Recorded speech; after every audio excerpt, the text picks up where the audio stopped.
Welcome to my channel steno insight. আজকের আমাদের বিষয় হলো স্টেনোগ্রাফি কি। এক কথায় যদি বলতে হয় স্টেনোগ্রাফি কি, তবে স্টেনোগ্রাফি মানে হলো শর্ট হ্যান্ড। তো শর্ট হ্যান্ড বলতে কি বোঝায়? শর্ট হ্যান্ড বলতে বোঝায় যে কোনো ওয়ার্ডকে সেটাকে যাতে আমরা তাড়াতাড়ি লিখতে পারি, তার জন্য সেই ওয়ার্ডগুলির বদলে আমরা কিছু লাইন্স এবং ডটস ব্যবহার করে থাকি, সেগুলিকেই বলা হয় শর্ট হ্যান্ড বা স্টেনোগ্রাফি।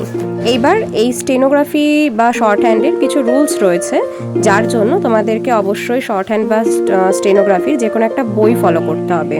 সেই বইগুলোতে তোমরা এক একটা যে ডিটেলস, এক একটার যে ডিটেলস তথ্যগুলি সেখান থেকে পেয়ে যাবে, যে কিভাবে কোন ওয়ার্ডকে লিখতে হবে।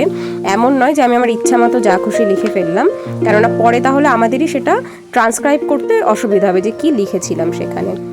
তোমাদের বোঝার সুবিধার জন্য আমি কিছু স্ট্রোক বা আউটলাইন্সের ছবিও দিয়ে দিলাম স্ক্রিনে, তোমরা এখান থেকে দেখতে পারো।